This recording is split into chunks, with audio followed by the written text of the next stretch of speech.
All right. Well, I look forward to addressing now a second and related issue.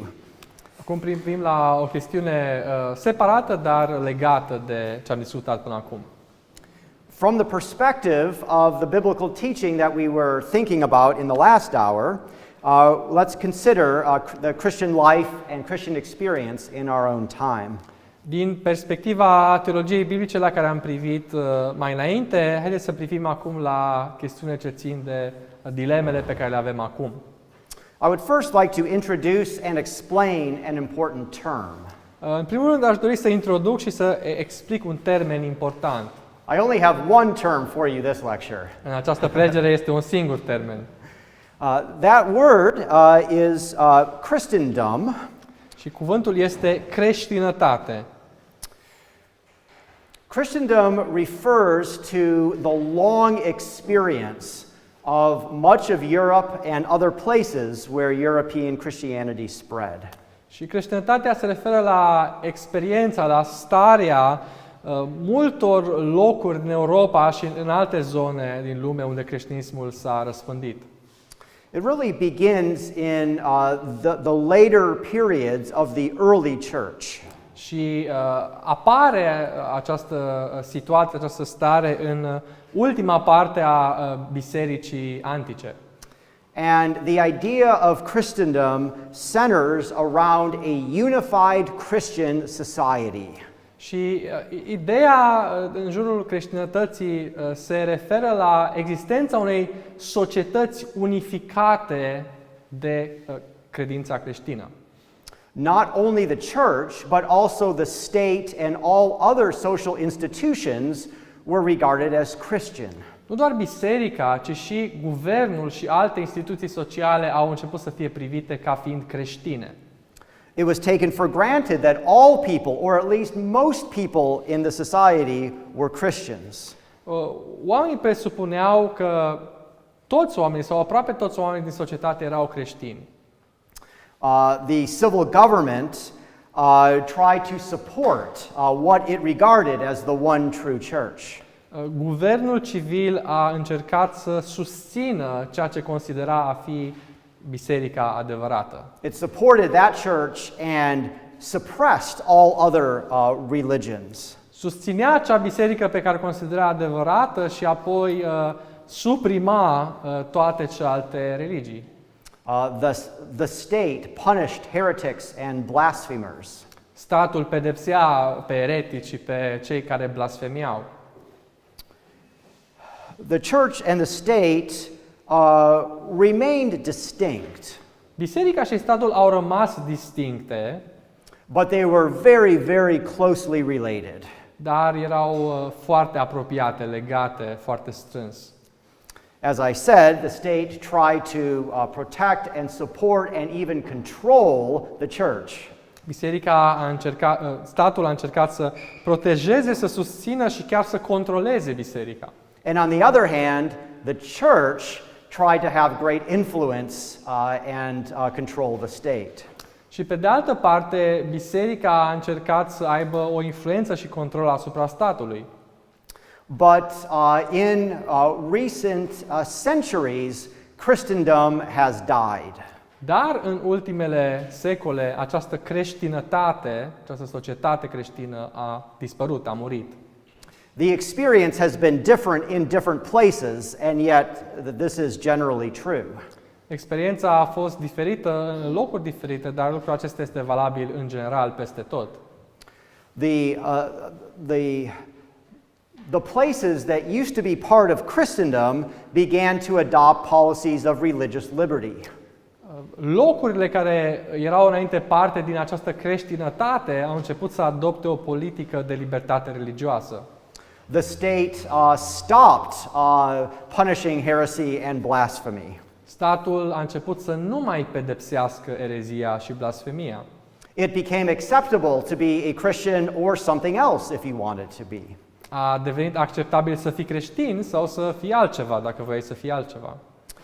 The societies began to become more and more secular. Și societățile au început să fie tot mai secularizate. And more, Christianity is just one more option among many. Și creștinismul a devenit una din opțiunile care există alături de alte opțiuni.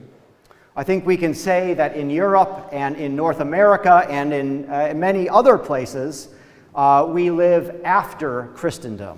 Și în Europa, în America de Nord și în alte locuri trăim după creștinătate, într-o epocă post-creștinătate. So here is my basic thesis for this second lecture. Și asta e, uitați care e ideea principală din prelegerea aceasta. Christians today should not be upset or disturbed by the fall of Christendom. Creștinii de astăzi n-ar trebui să fie supărați sau tulburați de căderea creștinătății. Christians should not seek to recover Christendom. Și creștinii n-ar trebui să încerce să reconstruiască creștinătatea, societatea aceasta creștină. Now, it's very understandable that Christians are anxious and fearful as we now face a world after Christendom. Este de înțeles faptul că noi ca și creștini resimțim anxietate, teamă în această lume de după creștinătate. No one who once has political power wants to lose it. Nimeni care a avut putere politică nu vrea să o piardă. No one who has cultural influence wants to lose it. Nimeni care a avut influență culturală nu vrea să piardă acea influență. No one wants to be an out of power minority. Nimeni nu vrea să fie o minoritate fără putere. And yet, Christ's calling to us as his new covenant people allows us to face these fears. Și cu toate acestea, chemarea pe care o avem din partea lui Hristos ca popor al legământului cel nou ne ajută să trecem peste aceste temeri. The world doesn't want to give up power, but Christ calls us to a different way of thinking. Lumea nu vrea să renunțe la putere, dar Hristos ne cheamă la un mod diferit de a gândi. When we read the New Testament, we find that Christ does not want his people to seek power and influence. Când citim Noul Testament, ne dăm seama de faptul că Hristos nu vrea ca poporul său să caute puterea și influența. What he calls us to do is to serve others and to suffer for the sake of righteousness. Ci ne cheamă să-i slujim pe ceilalți și să suferim de dragul neprihănirii. Christ does not call us to make our societies places where we will feel comfortable. Hristos nu ne-a chemat să transformăm societățile noastre în locuri în care să ne simțim confortabili. Christ in the New Testament doesn't tell us to make our societies places where we will feel at home. Hristos nu ne cheamă să transformăm societățile noastre în locuri în care să ne simțim acasă. Instead, the New Testament calls us to be sojourners and exiles. Ci Noul Testament ne cheamă să fim călători, să trăim în exil. So I would like to begin this lecture by talking about this theme of sojourner and exile in Scripture. Și aș dori să încep această prelegere prin a vorbi despre modul în care Biblia vorbește despre creștini ca și călători și oameni care trăiesc străini în exil. So I will begin by calling your attention to 1 Peter 2, verse 11. Putem să privim la 1 Petru 2, versetul 11. There, Peter uses these two words to describe Christians. Și acolo Apostolul Petru folosește aceste două cuvinte ca să-i descrie pe creștini. In context of this text, Peter is he's helping Christians to understand their place in a hostile world. În contextul acestui pasaj, Apostolul Petru îi ajută pe creștini să-și înțeleagă locul lor în această lume ostilă. And he says, you Christians are sojourners and exiles. Și le spune, voi creștinii sunteți străini și călători. Now these two words don't mean exactly the same thing, but they do have a similar meaning. Și aceste două cuvinte nu înseamnă exact același lucru, dar au o semnificație asemănătoare. A sojourner is someone who is on the move. Un călător este o persoană care e pornită la drum. A sojourner does not have a permanent home. Un călător nu are o casă permanentă în care stă. A sojourner wanders from place to place. Călătorește dintr-un loc în altul. A sojourner never feels settled because he never really belongs. Un călător nu se stabilește definitiv într-un loc pentru că nu aparține acelui loc în care călătorește. Now consider what an exile is. Gândiți-vă la ce înseamnă să fii străin, să fii exilat. An exile is someone who is living away from his true home. Un străin este o persoană care trăiește departe de casa, de locul de care aparține. An exile has a homeland, but has to live somewhere else. Un străin are o țară a lui, dar acum trăiește în alt loc. So you can say that what sojourners and exiles have in common is that they are not living in the place that is their permanent home.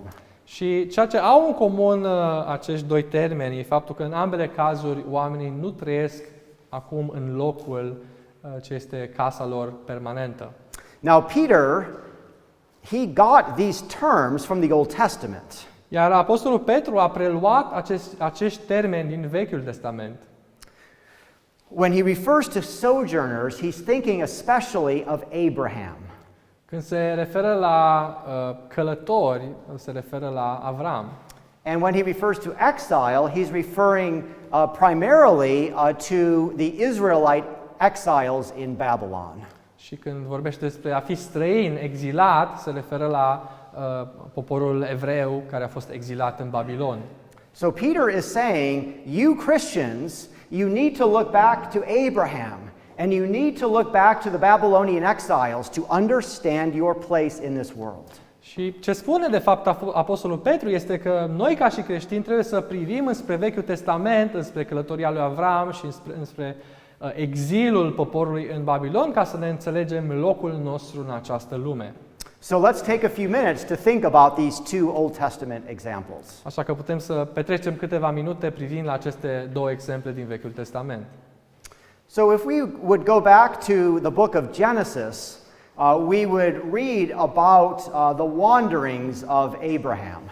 Dacă ne întoarcem în cartea Genesa, vom privi la călătoriile lui Avram.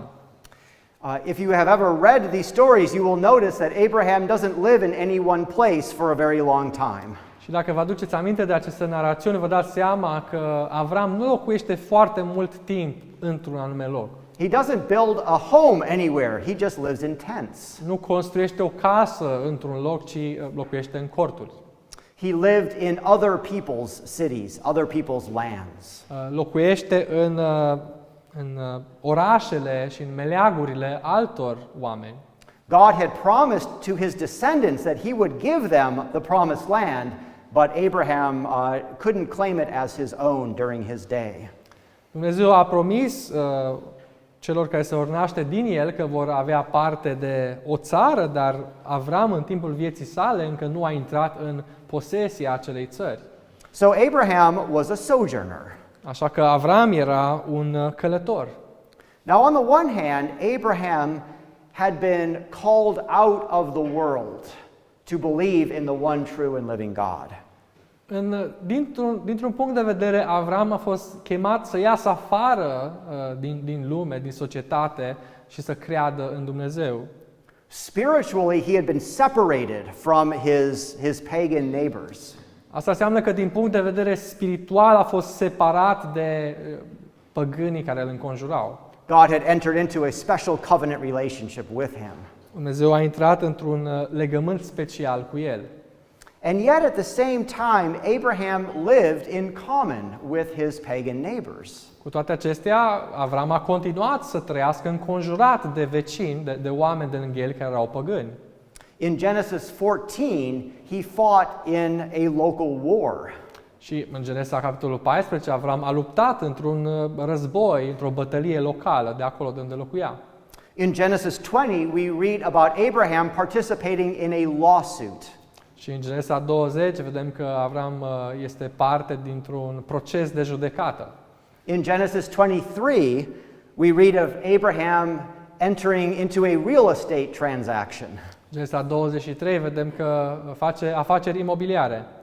In Genesis 14 and 21, he entered into covenants or treaties with local kings. Genesa 14 și 21 face tratate cu conducători, cu regii locali de acolo. Here's the point that I want you to see. Și asta e concluzia ce se conturează.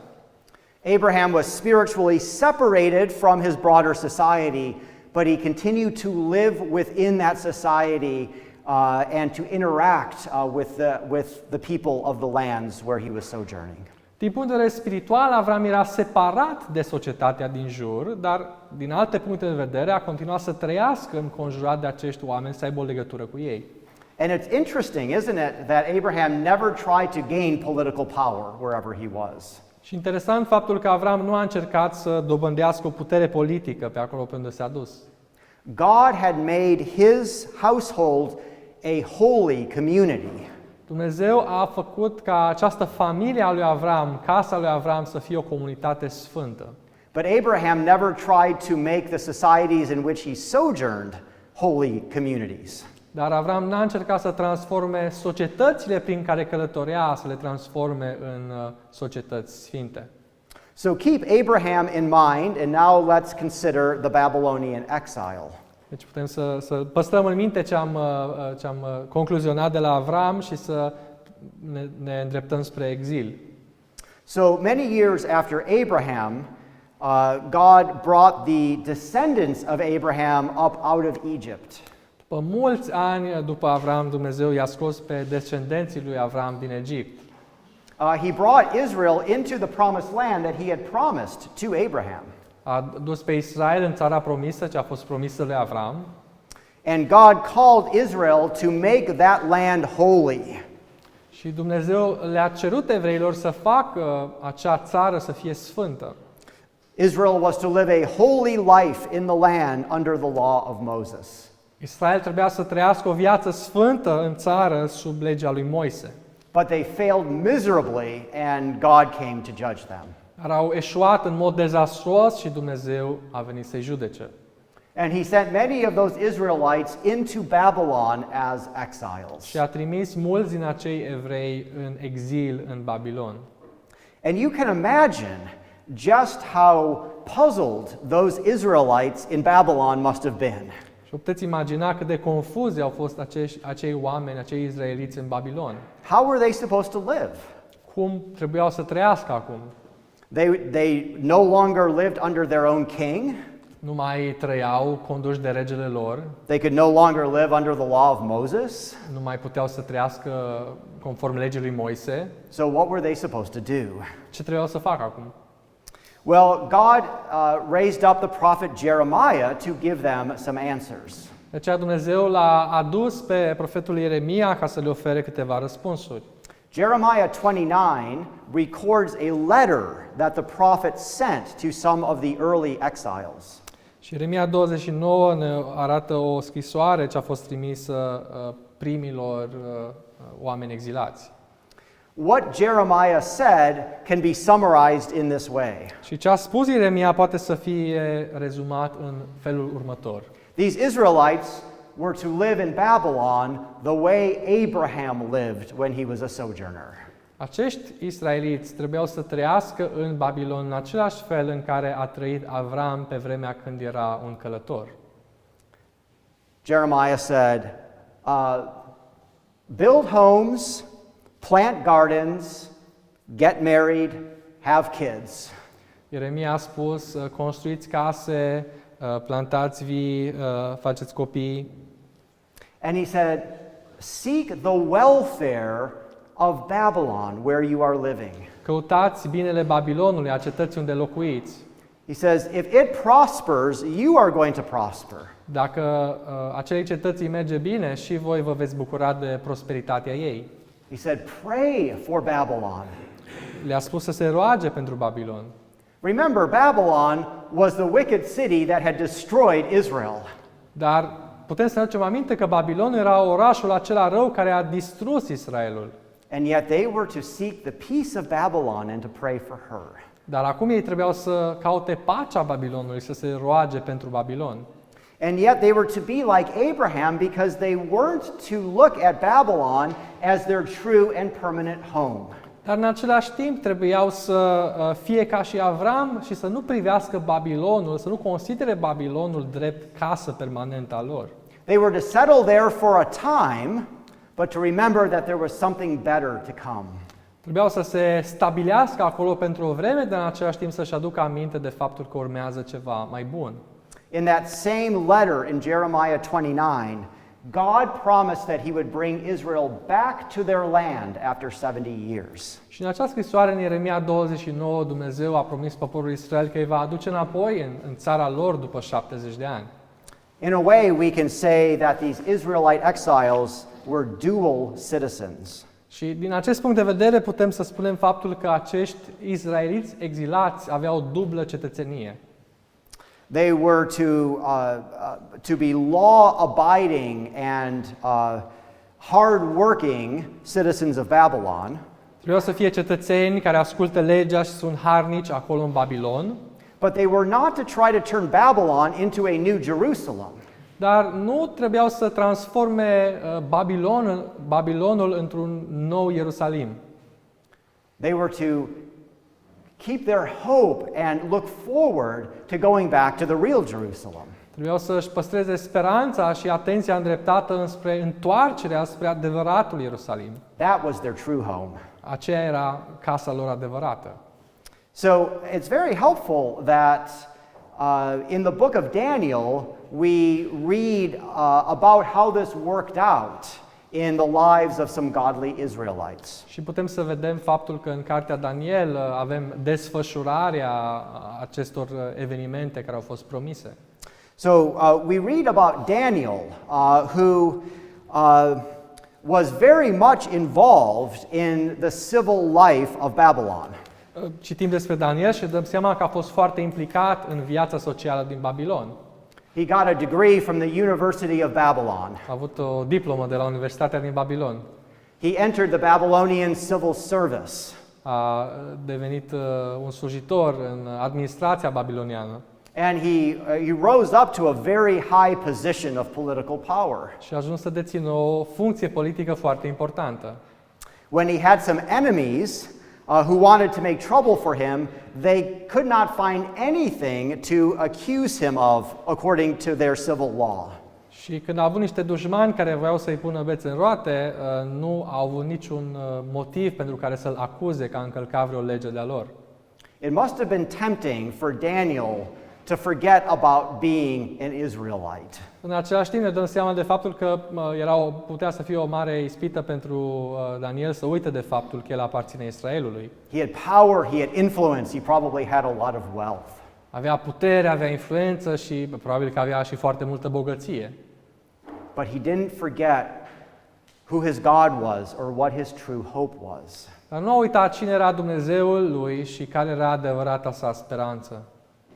When he and his friends were commanded to worship false gods or to pray to the emperor, they would not do it. Când lui Daniel și prietenilor săi li s-a poruncit să se închine înaintea idolilor sau înaintea împăratului, ei nu au făcut-o. At the risk of being thrown into a fiery furnace or into a lion's den, they would not be disloyal to their God. Chiar și cu riscul de a fi aruncați într-un cuptor de foc sau cu riscul de a fi aruncați la lei, nu au vrut să fie neascultători față de Dumnezeu. And there's a prayer of Daniel recorded in Daniel 9. Și există o rugăciune a lui Daniel care este înregistrată în Daniel capitolul 9. It's as if Daniel had been reading the prophet Jeremiah. E ca și cum Daniel ar fi citit Ieremia 29. And he read that after 70 years, God was going to bring Israel back to their promised land. Și a citit că după 70 de ani Dumnezeu va aduce înapoi poporul evreu în țara promisă. And it's as if Daniel pulled out his calendar and said, "It's time." E ca și cum Daniel și-a scos calendarul și și-a dat seama că acum e vremea aceea. And he prayed that God would fulfill his promise. Și s-a rugat ca Dumnezeu să își împlinească acea promisiune. Do you see how remarkable that is? Vă dați seama cât de remarcabil este lucrul acesta. Daniel in many ways must have felt very comfortable and very much at home in Babylon. Daniel avea o viață foarte confortabilă și se putea simți foarte mult acasă acolo în Babilon. What more could you want than power and influence? Ce altceva poți să vrei mai mult decât putere și influență? But Daniel's true hope was in God and his promises of salvation. Adevărata speranță a lui Daniel era în Dumnezeu și în promisiunea lui Dumnezeu de mântuire. He was willing to give up all that he had, all the earthly power he had for the sake of his God. Era dispus să renunțe la tot ce avea, toată puterea, toată influența de dragul Dumnezeului său. So with that Old Testament background, let's go back to the New Testament. Cu acel context al Vechiului Testament, haideți să privim înspre Noul Testament. I hope you can see now why it is that Peter calls us, New Covenant Christians, sojourners and exiles. Acum ne putem da seama de ce Apostolul Petru ne numește pe noi, creștini în noul legământ, străini și călători. We are away from our true home. Noi suntem încă departe de casa noastră adevărată. We seek to live peacefully wherever we find ourselves. Trebuie să căutăm să trăim în pace oriunde am trăi. And we're not to think of wherever we live as the place that we are going to stay permanently. Și oriunde am locuit, n-ar trebui să ne gândim despre acel loc ca și cum este casa noastră, ca și cum este locul în care rămânem pentru totdeauna. We're not to try to make our current residence our true home. Nu trebuie să transformăm rezidența noastră actuală într-o casă, în adevărata noastră casă, în casa noastră permanentă. Now, I do want to note briefly an important difference between us and the Old Testament sojourners and exiles. Pe scurt, putem să vedem și o diferență între noi și străinii și călătorii din Vechiul Testament. The Lord has given us Christians a missionary mandate. Dumnezeu ne-a dat nouă creștinilor și un mandat misionar. Abraham and the Israelites were never told to go into all the world and to make disciples. Avram și israeliții niciodată nu au fost trimiși să meargă peste tot în lume și să facă ucenici. But even as we go out into all the world to make disciples for Christ, we do so as sojourners and exiles. Dar și atunci când mergem peste tot în lume ca să facem ucenici pentru Hristos, facem acest lucru ca străini și călători. Let's first consider where our true home is. Și putem să ne îndreptăm atenția înspre care este adevărata noastră casă. Philippians 3 verse 20 says that we are citizens of heaven. Filipeni spune că noi suntem cetățeni ai cerului. Colossians 3 says that our lives are hidden with Christ at God's right hand. Și Coloseni spune că viețile noastre sunt ascunse împreună cu Hristos la dreapta lui Dumnezeu. Hebrews 11 says that we are looking for the city with foundations. Evrei 11 ne spune că ne ne îndreptăm atenția spre orașul, spre cetatea al cărei temelii sunt făcute de Dumnezeu. He says that that city is our homeland. It is a heavenly country. Țara aceea cerească este țara noastră mamă. Hebrews 13 says, "Here we have no lasting city." Evrei 13 spune faptul că noi nu avem o cetate dăinuitoare a noastră aici, But we are seeking a city to come. ci căutăm cetatea care va veni. So, if you are a Christian in this world, it does not matter where you live. Dacă ești creștin în această lume, nu contează unde locuiești. It doesn't matter if you've lived in the same house or apartment for your entire life. Nu contează dacă ai locuit în aceeași casă sau apartament toată viața. You are a sojourner and an exile. Ești cu toate acestea un străin și călător. Because if you are a Christian, your true citizenship, your true homeland is heaven. Pentru că dacă ești creștin, adevărata ta cetățenie, casa ta este cerul. And so isn't it interesting that in the New Testament, Christ never gives Christians a promised land. Nu e interesant faptul că în Noul Testament Hristos niciodată nu le promite creștinilor o țară promisă? Christ doesn't set apart any one people group as his special nation. Nu spune despre nicio națiune, despre niciun grup etnic ar fi poporul său, națiunea sa. Instead, the New Testament says the gospel must be preached to all people. Și Noul Testament spune că Evanghelia trebuie să fie predicată tuturor națiunilor, tuturor oamenilor. People of many languages, tongues, people groups. Oameni din toate limbile și etniile. Wherever there are people, God wants the gospel to go. Oriunde sunt oameni, Dumnezeu vrea ca Evanghelia să ajungă. And wherever the gospel takes root, a new group of sojourners and exiles is raised up. Și oriunde Evanghelia prinde rădăcină, se naște un nou grup de străini și călători. And as we Christians live in the various places where God has called us, După cum noi creștinii trăim în diverse locuri din care Dumnezeu ne-a chemat, He wants us to live alongside and to associate with our unbelieving neighbors. Dumnezeu vrea ca să trăim alături de oameni din jur, să avem o legătură cu oamenii aceia. We must not be corrupted by them, Nu trebuie să devenim pervertiți de ei, but we should live peacefully with them and hold out the gospel to them. dar trebuie să trăim în pace alături de ei și să le mărturisim Evanghelia. You might consider a few verses from 1 Corinthians chapter 5. Putem să luăm în considerare și câteva versete din 1 Corinteni, capitolul 5. In this chapter, Paul calls the church to exercise discipline against a sinful person in that church. În acest text, Pavel spune bisericii să aplice disciplina pentru un om din biserică ce trăia în păcat. He warns the church not to associate with idolaters and adulterers and thieves.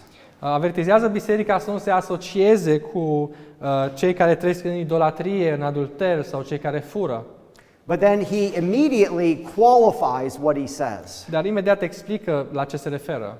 He says, I don't mean the idolaters and adulterers and thieves of this world. Spune, nu mă refer la idolatrii și cei care trăiesc în adulter și hoții din această lume. Because then, he says, you would have to leave the world. Pentru că atunci ar însemna să vă separați complet de lume. Do you see his point? Înțelegeți ce vrea să spună? Christ does not want us to leave this world. Hristos nu vrea să ne separăm de lumea din jur. We are going to have to associate with idolatrous and adulterous people. Există moduri în care ne asociem cu oameni care sunt idolatri, trăiesc în adulter sau fură. We strive to keep the church pure and holy, but we need to continue living in a corrupt world. Pavel vorbea acolo despre faptul că biserica trebuie să fie disciplinată, ținută sfântă, dar continuăm să trăim într-o lume care este pervertită. That was how Abraham lived as a sojourner and how the Israelite exiles were to live in Babylon. Așa a trăit Avram ca și călător și așa au trăit evreii în exil în Babilon. And I might also add what Paul says in Romans 12:18. Putem adăuga și ceea ce apostolul Pavel spune în Romani 12:18. We should live in peace with all people as far as we are able. Să trăim în pace cu toți oamenii cât ține de noi. So, with that background, I would now like to move to the last part of this lecture. Acum putem să ne îndreptăm spre ultima parte, ultima idee a prelegerii. I would like to reflect with you for a few minutes on what it means to live a sojourning life after Christendom. Câteva minute putem să ne gândim ce înseamnă să trăim o viață a călătorului după creștinătate. I would like to suggest to you that life after Christendom is exactly the kind of life that the New Testament prepares us to live. Viața după creștinătate este exact viața pentru care suntem pregătiți de către Noul Testament. The New Testament didn't prepare the church for Christendom. Noul Testament nu a pregătit biserica pentru creștinătate, pentru acea societate creștină din istorie. But we have it good today because the New Testament addresses our situation exactly. Dar pentru noi e bine acum, pentru că Noul Testament vorbește exact despre situația în care suntem și noi acum. The New Testament says we're sojourners and exiles. Noul Testament spune că suntem străini și călători. It prepares us to live a life in which we don't feel at home. Ne pregătește să trăim o viață în care nu ne simțim acasă. The New Testament prepares us for being out of power. Noul Testament ne pregătește de această situație în care nu suntem în control, nu avem puterea. The New Testament prepares us for being at least somewhat uncomfortable in our societies. Noul Testament ne pregătește pentru această situație în care nu ne simțim la locul nostru în societățile în care suntem. I've been thinking about this point in a special way the last couple of weeks. Și s-a gândit la lucrul acesta în mod special în ultimele 2 săptămâni. 2 weeks ago today, I arrived in the Netherlands. Acum 2 săptămâni a sosit în Olanda. Now, spending 2 weeks in the Netherlands is not the worst experience in the world. 2 săptămâni în Olanda nu e cel mai rău lucru ce se poate întâmpla. And relatively speaking, it's a lot like the United States in many ways. Și seamănă mult cu Statele Unite. But I really haven't felt at home for the last 2 weeks. Dar nu s-a simțit acasă în ultimele 2 săptămâni. I haven't felt entirely comfortable. Nu s-a simțit la locul lui, confortabil în toate lucrurile. Nothing works quite the way I expect it to work. Nimic nu funcționează exact așa cum te aștepta. I buy something at the store and it's not exactly what I thought I was buying.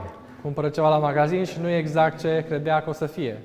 I try to use the stove or the oven and the buttons don't seem to work. Încearcă să folosească aragazul, cuptorul și nu funcționează exact așa cum credea. Everything takes twice as long as it does back home. Totul durează mai mult decât acasă. Now, why am I saying this to you? De ce aș menționa lucrurile acestea? Because isn't this, in a way, the way we're supposed to feel as Christians all the time? Nu-i ăsta oare chiar modul în care ar trebui să ne simțim ca și creștini tot timpul? I don't mean with respect to what you buy at the store or how your appliances at home work. Nu ce privește ce cumpărăm la magazin sau cum funcționează electrocasnicile acasă. What I mean is that if we are truly Christian people, dar dacă suntem cu adevărat creștini, oameni credincioși, how can we ever feel fully at home in this present world? Cum am putea noi chiar să ne simțim acasă în această lume? I would suggest that Christians are not called to feel comfortable here and now. Creștinii nu au chemarea să se simtă confortabil în această viață acum. It is difficult, and yet Christ prepares us for this in His Word. Este ceva dificil, dar Hristos pentru asta ne pregătește prin cuvântul Său. One thing that I think we have to acknowledge in the New Testament is that the New Testament gives not a single call for us to pursue political power. Un lucru pe care putem să-l descoperim în Noul Testament este că Noul Testament nu ne însărcinează, nu ne cere nicăieri să dobândim putere politică. The New Testament never calls us to try to Christianize the state or our societies. Noul Testament nicăieri nu ne cheamă să încreștinăm statul sau societățile noastre. In fact, can't we say that it's just the opposite? Și putem spune chiar că chemarea pe care o avem în Noul Testament este opusă. Has Christ called the church to seek political power? A chemat Hristos biserica să caute putere politică? And the answer is clearly no. Răspunsul clar este nu. What we find in Matthew 16 is that Christ gives to His church the keys of the kingdom. Ceea ce vedem în Matei 16 este că Hristos dă bisericii cheile împărăției sale. In other words, Christ gives to the church His word, which unlocks the gates of heaven. Hristos dă bisericii cuvântul Său care descuie porțile cerului. But Christ did not give the physical sword to His church. Dar Hristos nu a dat bisericii sabia fizică. In fact, 2 Corinthians 10 says that our weapons are not the weapons of this world. 2 Corinteni 10 spune faptul că armele noastre nu sunt armele acestei lumi. But perhaps you will say to me, well, okay, the church shouldn't seek political power, but maybe we Christians, as Christians, should be seeking political power. S-ar putea să vă gândiți, bine, noi ca și biserică nu trebuie să căutăm puterea politică, dar noi ca și creștini ar trebui să obținem această putere politică. And yet, what we find in the New Testament is that Christ calls us not to attain glory in this present age, but to suffer in this present age. Toate acestea vedem că Noul Testament cheamă creștinii nu să dobândească glorie în această viață, ci să sufere în această viață. I want you to think with me about Matthew 16 for a moment. Gândiți-vă puțin la Matei, capitolul 16. In Matthew 16, this is where Jesus says that he will build his church and he will give the church the keys of the kingdom. Matei 16 este locul în care Iisus spune că El își clădește, zidește biserica și dă bisericii cheile împărăției. And immediately after that, Jesus explains that he himself must suffer first and only then enter his glory. Și tot acolo Iisus spune că El însuși trebuie mai întâi să sufere și după aceea să intre în glorie. And when the disciple Peter heard that, he rebuked Jesus. Și când Petru a auzit lucrul acesta, l-a certat pe Iisus. And Jesus said, "Get behind me, Satan." Și Iisus i-a spus, înapoi a mea, Satano. And Jesus explains something that is absolutely fundamental for the Christian life. Și Iisus a explicat acolo ceva ce este fundamental pentru viața creștină. He said, "If anyone will follow me, he must deny himself, take up his cross, and follow me." Și acolo Iisus spune că dacă cineva vrea să vină după mine, să se lepede de sine, să-și ia crucea și să mă urmeze. Do you see what Jesus' big point is? Înțelegeți care este ideea principală a lui Iisus acolo? He had to suffer first, and only then could he enter into his glory. El a trebuit să sufere mai întâi și doar după aceea putea să intre în glorie. And we, his disciples, must follow in the same pattern.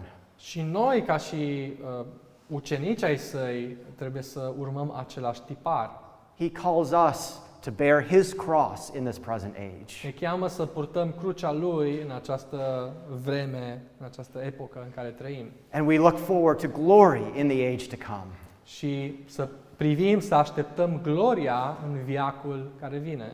That does not sound like we are a people who should be seeking political power and glory in this present age. Și asta nu pare să aibă legătură cu dorința de a dobândi putere și glorie politică acum. Or consider for a moment a text in Mark chapter 10. Putem să privim și la un text în Marcu 10. James and John, two other disciples of Jesus, come to him privately. Iacov și Ioan vin în mod privat la Isus. And they say to Jesus, we want to sit at your right hand and at your left hand in your glory. Și spune lui Isus, când vine împărăția ta, noi vrem să stăm unul la dreapta și unul la stânga ta. In other words, James and John said, we want power. Cu alte cuvinte, îi spun, noi vrem să avem acea putere. And when the other disciples heard about this, they got angry because they wanted power. Și când au ceilalți ucenici s-au supărat că și ei voiau aceeași putere.